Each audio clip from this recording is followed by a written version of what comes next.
Collins. Welcome to Theatre of the Mind Live 232. Obviously, it's a slightly different live this evening. I'm going to welcome Janet in a second.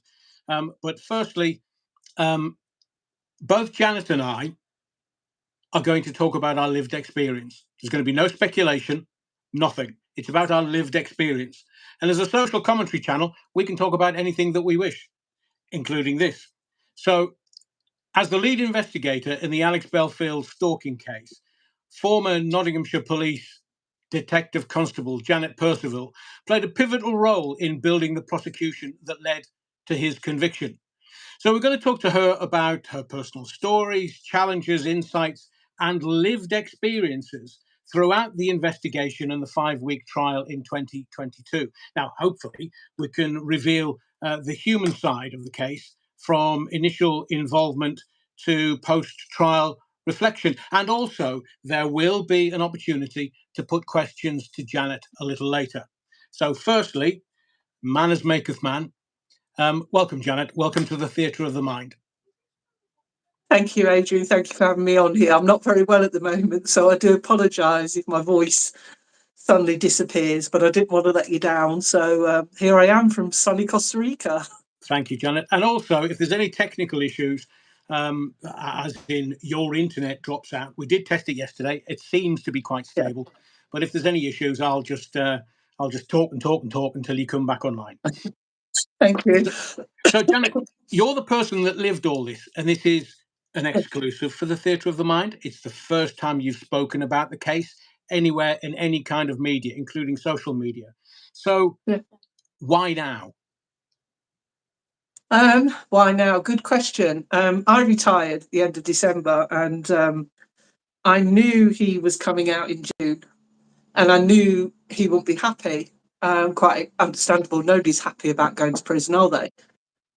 But I thought he would move on. No issue with him starting his YouTube channel. If he wants to have a YouTube channel, that's fine, but he didn't. He started to spread misinformation and lies about the case. And that's why I want to speak about it, because what he's saying is not the truth. The victims are being harassed again by seeing his lies. I mean, not personally by him, but the lies he's spreading sort of underplays what those victims went through, what I went through, and some of my colleagues went through as well, because it wasn't just me that he started on, other colleagues he did.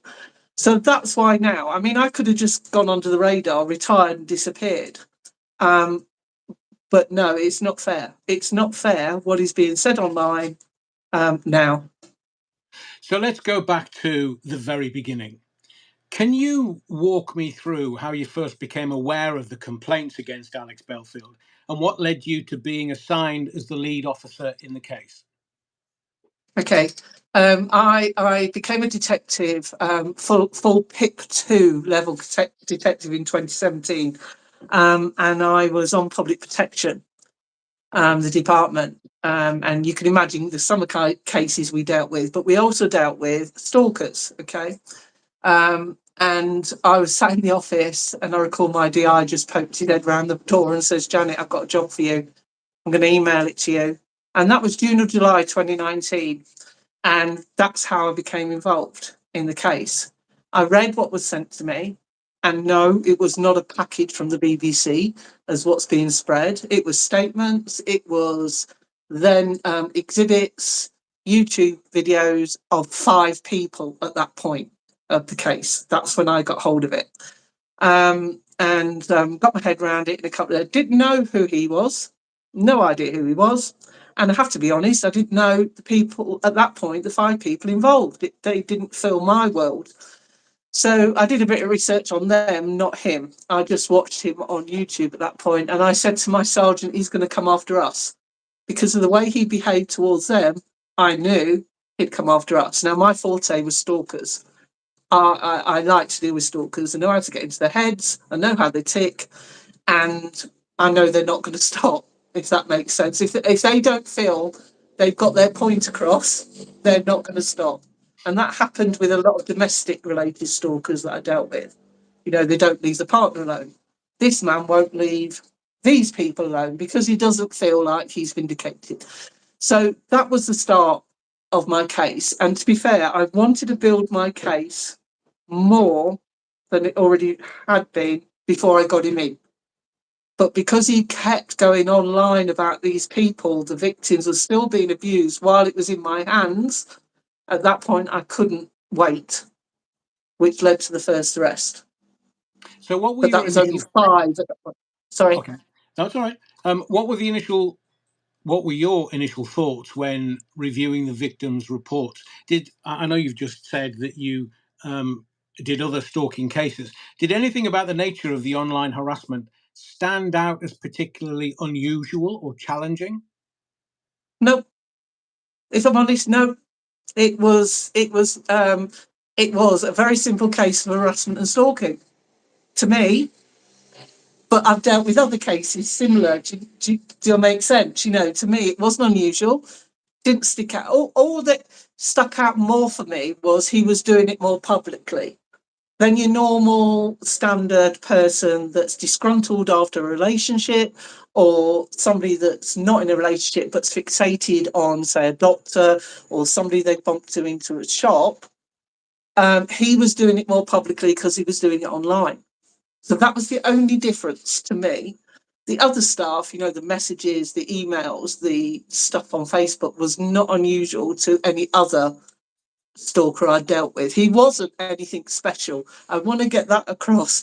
He was nothing special to me at that point. It wasn't a special case. DI gave me the job and I cracked on investigating at that point. So, how did the scale of the allegations, expand, as you've just said, multiple victims over nearly a decade? Mm. Did that influence your early approach to the investigation? I could see what the corporation had been trying to do. They had been trying to handle it on their own down the civil route. That was clear. They'd tried to take him to court. They'd tried to send him letters. I don't know if you want me to speak about the emails, but one really sticks in my mind, or two actually. One was to one of the victims that said, I don't care what your solicitor says. I am going to make contact with you when I want to. And the other one was, he won't respond to me. So what else can I do other than come through you? Which actually helped my case to show that the victims were not corresponding with him. There was not this back and two. It was him all along. That was brilliant evidence for my case. Absolutely brilliant that he was ignoring what solicitors were telling him because they tried to do it civilly. They didn't want to bring the police in. They wanted to do it civilly, but they'd tried for a decade to stop this man, and he wasn't stopping. Hence why it then came to the police. I saw at that stage a number of no, to be honest, no, it was later down the line when I started to get all the emails that I saw the derangement of this, the unstoppable, the changing of email addresses.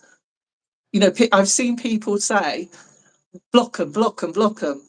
They did block him, but he'd get another email address and try again and go that way. So it was relentless. It was relentless for those 5 at that point. And then, obviously, as you're aware, later on, I was being contacted to say he's harassing me, he's harassing me, he's harassing me. And until the point I'd got 10 victims in this case. And at that point, I'm on my own dealing with this. I'm just gathering all the evidence, bringing him in again, interviewing him. Then it just went bang. it got even huger. Well, focusing on the day-to-day realities, for you, Yeah.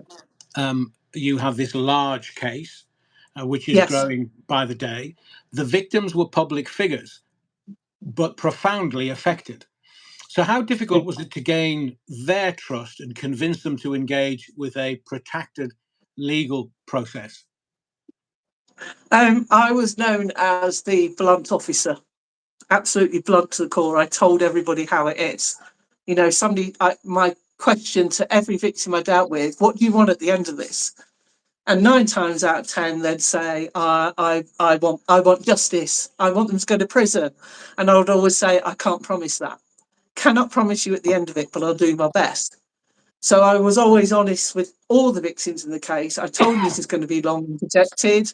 It wasn't going to be stopped overnight. And as you're aware, it took, I think, nearly 2 years to get him charged. But that was the reason being it took so long is because we wanted every single email that he'd ever sent to each victim within the BBC and everybody, everybody that wasn't connected with the BBC, everybody. So a forensic team was sent in, and we had thousands upon thousands of emails sent, which we had to catalogue every single one of those emails. So at that point, my DI drafted in other people to help me with this, because we had to go through every single one of those emails. Every single one had to be looked at.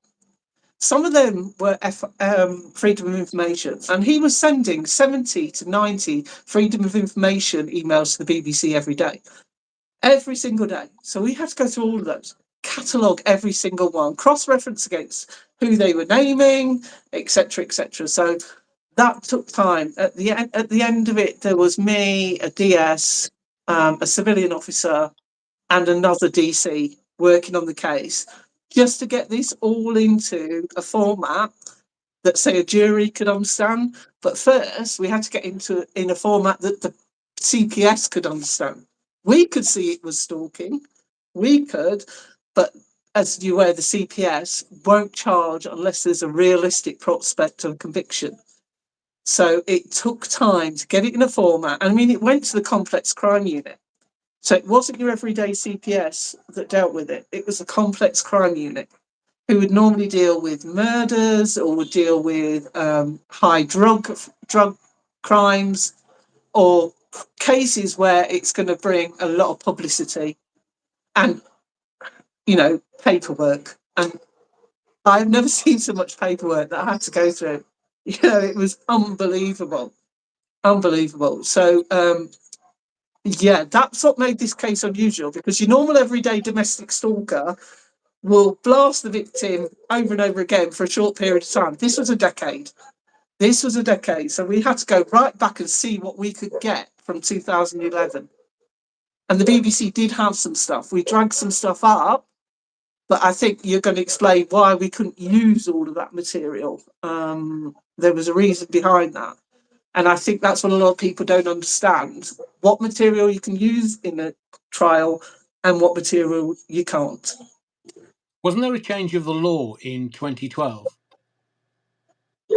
Yeah, 2012. I believe it was September 2012 that the new Stalking Act came in. So anything prior to that date, we couldn't use. So because it is evidence of his stalking, but to bring it into a trial that the law only came in 2012, you can't use it. It goes in as unused material. So I had to go through every single email and check the dates on them and say, right, we can use that one, we can't use that one, we can use that one, we can use that one. I mean, I don't want to talk about police jargon, but there is a form called an MG6C, which is where we put all our disclosable material on there. Now, my MG6C had nearly 4,000 items on it that we couldn't use in the case. They weren't exhibit, they were 4,000 items. It took me 30 hours to populate that MG, the biggest I've ever had in my career. That was the biggest. So Yeah, that's it was unused material. mind-blowing. Sorry, Janet. Yes, that's unused. So it's there, we've got it, we disclose it to the defence that we've got it, but we can't physically use some of that because it predated the law coming in. So we can only use stuff from September, I believe it was September 2012. We can only use that material as actual evidence for court. And put it this way, you are not going to go to a trial and have 1,000 emails for 12 members of the public to sit and read in the jury. You're going to lose them. So what you actually collect are the best parts of that evidence you've got to show the jury, so you don't lose them. Because anybody can understand that members of the public don't want to sit there and read endless emails. You know, the prosecution could show there was endless emails, but in court we showed so many just to show a course of conduct, a course of behaviour from this man. So yes, I never to this day I had a case with that much material in it in my whole career, and I've dealt with some serious cases, but that was just unbelievable the amount of material that I had, or me and my colleagues had to go through at that point. So off the top of your head, we have the unused material, but off the top of your head, how many emails did you have to go through? Thousands. I wouldn't like to hazard a guess. 4,000 or 5,000 emails easily, if not more. Plus, we're not talking just emails, we're talking about videos, we're talking about tweets, we're talking about Facebook stuff that was there. You know, all of that was evidence. All of that had to be reviewed because you have relevant evidence. You had to put the relevancy test on material. Is it relevant?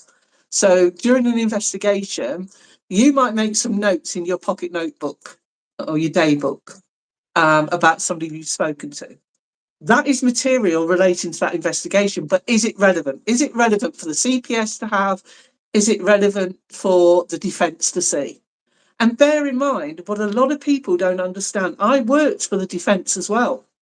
Okay, I worked for the defence and the prosecution because a police officer is just a gatherer of evidence for the court. So we worked for the Crown.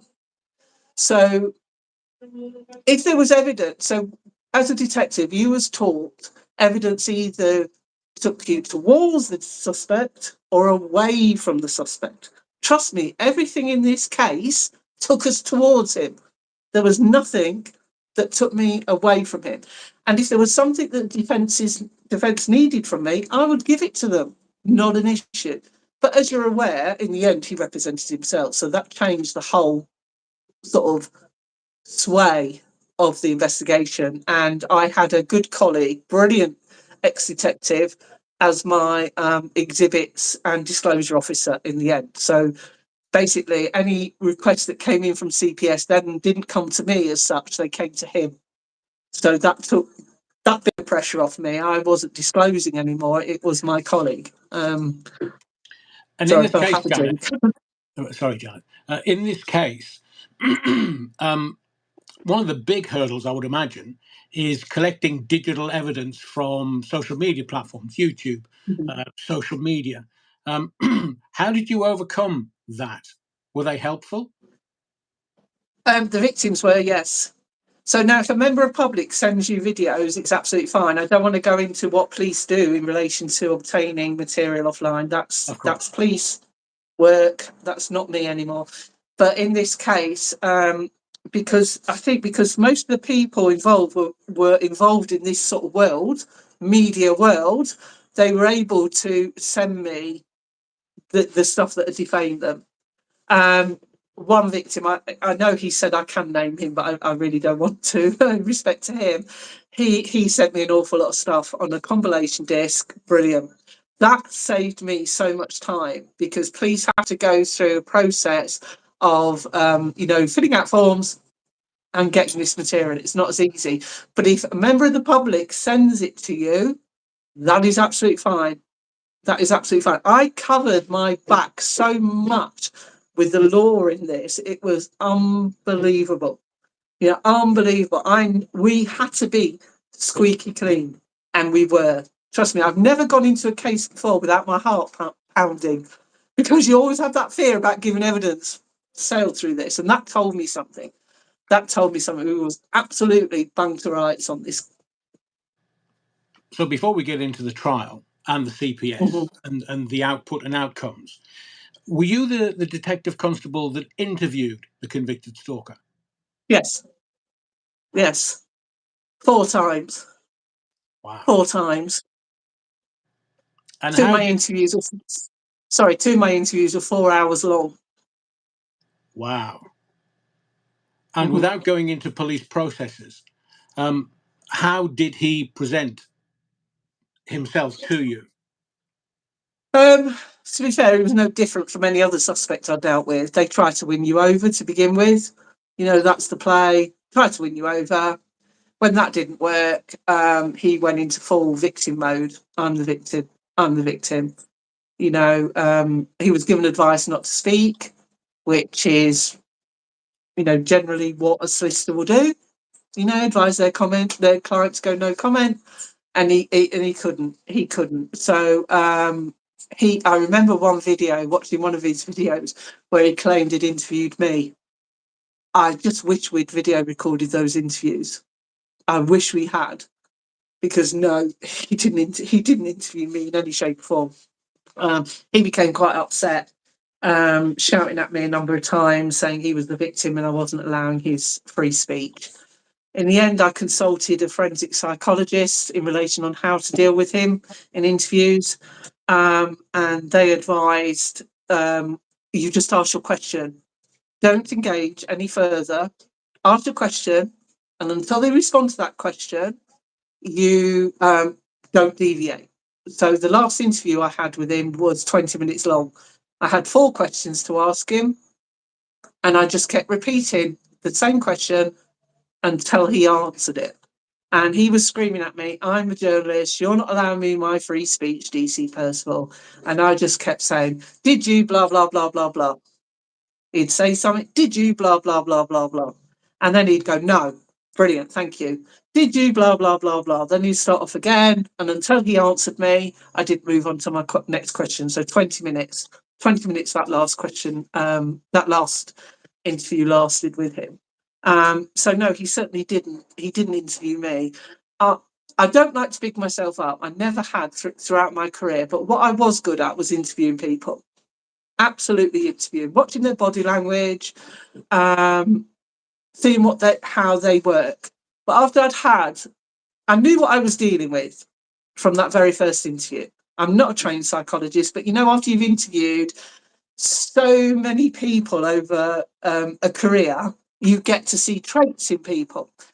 And so when it was confirmed to me by the forensic psychologist what I was dealing with, I knew I had to go into that last interview, not give him any grace, and just, you're going to ask these questions, and that's it. And I did, like I said, 20 minutes. I wish I started that off on my first one, because we were in there for 4 hours. You know, the solicitor actually said to me, I've been in murder interviews that aren't that long.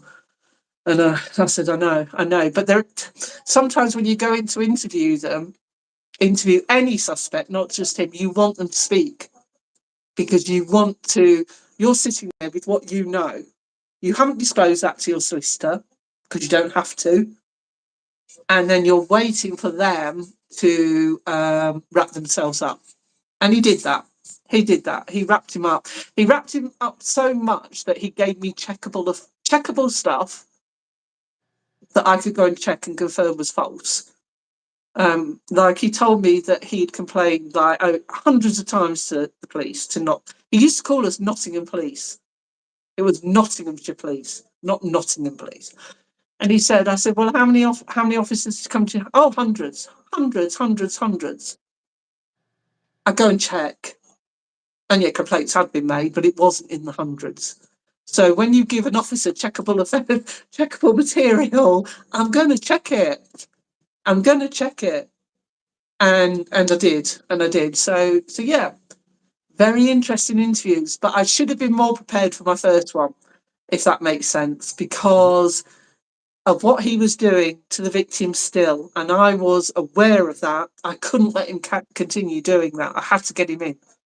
I said to my sergeant, I wanted a bit more time to get the stuff and then get him in. But I needed to get him in, get those bail conditions on him, to stop him causing any more alarm and distress to these people. These people that, you know, were clearly victims of this man, didn't know what to do with it. You know, tried blocking it, tried doing this, but he'd find them. It was the lengths that man went to have astounded me, to be fair. I mean, we went to the stalking clinic. So within the police, they have a stalking clinic where you've got psychiatrists there, you've got people from the NHS, social workers, and police. They they categorised him as a resentful stalker. That's his title. He's a resentful stalker. What does that And that's mean, all on Janet? public record. Sorry, What does Janet. that mean? Well, What does that mean? so you're going to ask me now, and I can't remember all the names of. So there are different terminologies for people who stalk. Like you'll have your violent stalker, you'll have your one that's been buffed by somebody who doesn't love them anymore. That's called something else. And then I think there's 4 types. You put me on the spot now because I can't remember. I don't Can't know. remember. All I remember is he was named as a resentful stalker because of his behaviour and the fact that this all really started when his contract wasn't renewed by the BBC. One of the victims, she took his place at BBC Radio Leeds. She hadn't even really ever saw him, and I think it was it 7 years after he'd actually left the BBC, after he'd left Radio Leeds. This person, one of the victims, took his place, his spot. So that just shows he was resentful and I will tell you, the worst thing he did about that person was refer to their previous name throughout my interview. It's just disrespectful, So when you started interviewing him, had he started his personal hate campaign towards you? No. That came out in the March. Okay. That was in the March. We'll talk about that later because I just want to Okay. concentrate, if you don't mind, on him in your interviews. What would be your unbiased take on his presentation to you, how he presented himself to you? Very narcissistic. It's all me. All me. I put to him evidence in relation to, the baby scan. Yeah. I put evidence to him of that, and I recall his response was, "Well, he shouldn't have started on me, should he? I feel nothing for him." So that tells me that is. I'm not a psychologist. I'm not, but as I said, you can tell a narcissist a mile off. You can tell them a mile off, and a psychopath, because he is very good at speaking, and he's very charming, and that's all traits of a psychopath. He can draw people in. Didn't draw me in. That's one thing they didn't. Any suspect tried to befriend me. They all did, and it just didn't work. I had suspects telling me, "I'm innocent, Janet, aren't I? You know I am." I'm going, "Yeah, of course you are. Of course you are." But that was my impression. It was all me. All me. This was done to me. That was done to me. I have a right to do this. I have a right to do that. I can contact people when I want to. I can. And I just want to make the point that, yes, everybody has free speech. And this was not a case about free speech in any shape or form.